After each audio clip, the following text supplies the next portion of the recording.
When I was 18, I was a babysitter for three young boys across town from me. They were 3, 5, and 7. I'll just call them Adam 3, Bobby 5, and Chris 7, so ABC. Adam and Chris were the easiest to take care of. Adam was a surprisingly well-behaved toddler, and Chris just liked to play his video games and watch TV. Bobby, on the other hand, was very moody. He was picky and difficult to get to go to sleep.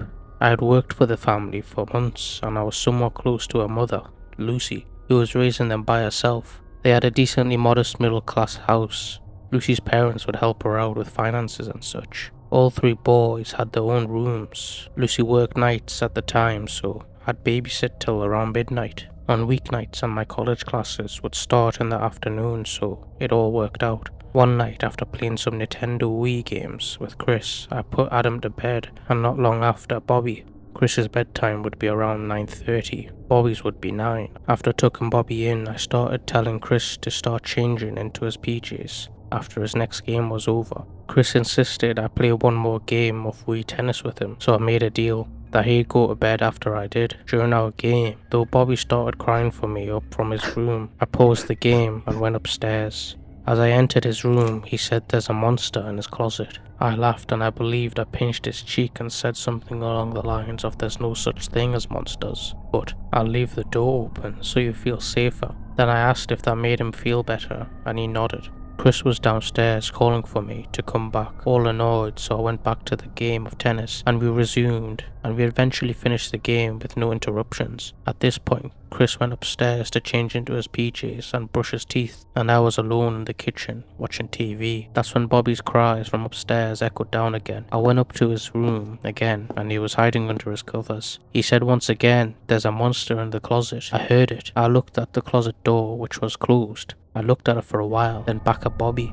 and asked, why do you think there's a monster in the closet? And he replied, I keep hearing it move. I asked him if he wanted me to take a look, and he shook his head. No, I walked closer to the closet anyway, and he said don't.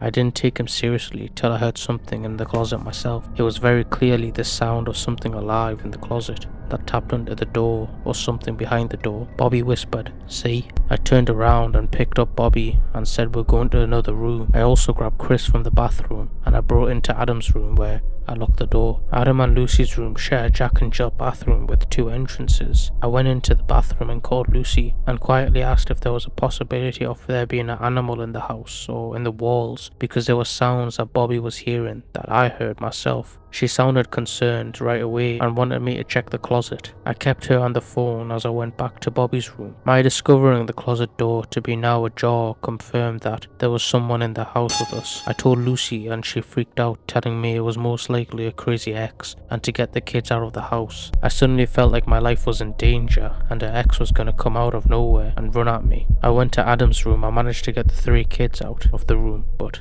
just as I did, I heard the front door to the house slam shut. I peeked into the living room and there was no one there, but the front door was shut. He must have made an exit while he could. I locked the door, then called 911. Lucy came home from work early and was there when the police came. Without cameras or anything, there was no proof that it was her ex, though her ex is the father of Adam, but she keeps him away from her because of their past. That I won't get into for her privacy. Long story short, he can't take it, and she recently just blocked his number, which would explain the possibility of him breaking into the house. The police recommended changing the locks on the door, and such to Lucy, she understood. I wouldn't feel comfortable staying in the house for a while after that, so she started letting the kids staying with her relatives, or one of her parents coming to watch the kids. I don't know what happened after that because we kind of fell out of contact. I didn't really like the fact that she was okay with me checking the closet when she was already suspicious that it was her ex. It was definitely a horrifying experience.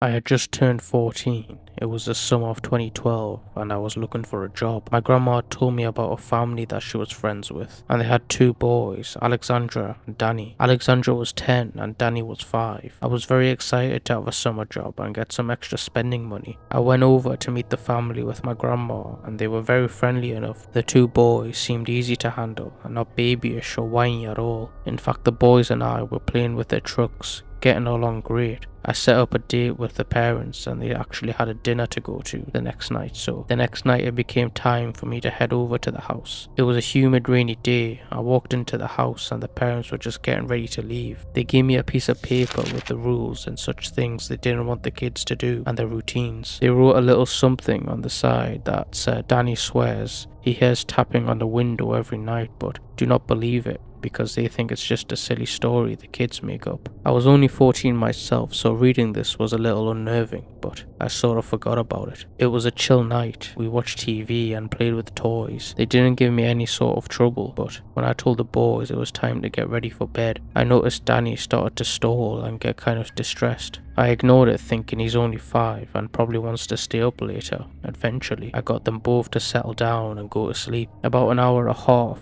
had passed. It was now 10 p.m. I heard Danny groggling, but loudly yelling for me. I rushed up to him and asked what was the matter. He told me he heard the tapping noise again. I instantly felt uneasy and nervous, but I just flipped on the light and looked out the window. Nothing outside except darkness and the solar lights from the neighbor's driveway. I calmly told Danny that it was probably a bug, since it's summer after all. He seemed to come at ease when I said this and laid back down. As I walked out of the room to shut his door, I heard a faint tap noise against his window. I got the chills as I flicked on the light again and looked out the window, and again. Nothing. I kept telling myself that it was just the bugs flying into the window, but something deep down told me to do something. I told Danny not to worry as I opened the window and yelled out, "This is private property and I'm gonna call the police." Moments after I did, I heard a frantic scurrying into the forest that was across the yard. By now I must have had goosebumps all around my arms and my legs, and I immediately called the police for real. I called the parents right after, and they were thankfully already on their way home. The police arrived and didn't seem at all surprised by what I had told them. They had gotten other reports in the area for quite some time about some stranger going up to people's windows at the night, looking through them and tapping on them. They said they got calls telling them the same thing almost every week. Danny's parents just never believed him, and I guess took it as some little kid story or imagination, but it turned out to be very real. They searched the whole neighborhood and never found the person. After that night, I told the family in the nicest way possible. I didn't feel comfortable watching the kids anymore, and I still think to this day what would happen if anything went differently. Like, God forbid the windows were unlocked or open. Maybe sometimes parents shouldn't just brush whatever the young children say, it's just their imagination.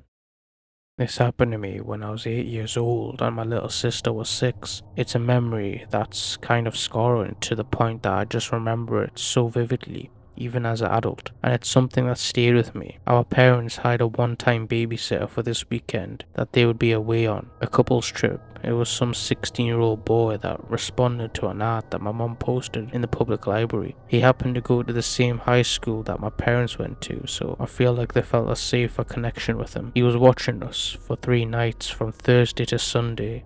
His name was Nathan. I don't know his last name. If I did, I'd say it. Most of the first night is a blur. I was only 8 after all. I remember not much other than playing Ratchet and Clank on my PlayStation in the basement all night because I was obsessed. Same thing the next day on Friday. I was playing Ratchet and Clank for so long that I guess Nathan came down to build a rapid with me and asked to play with me. He told me he also liked the game, so we played multiplayer versus mode. From what I remember, I was actually having fun and started to like Nathan. The next day I had my friend Zachary over and we played soccer in the backyard, which Nathan volunteered to ref, but as he came outside with my little sister. Basically, he was a completely normal seeming dude for my 8-year-old mind. Zachary left not long after. We all ate the pizza that Nathan ordered with the money I assumed my parents left for food that night. Before going to sleep, I was playing on my DS in bed when Nathan came in and asked if I wanted to play some more video games, and I'm sure I respectfully told him I'm tired. He would leave as expected, but that's not where this ends. I always was a heavy sleeper as a kid.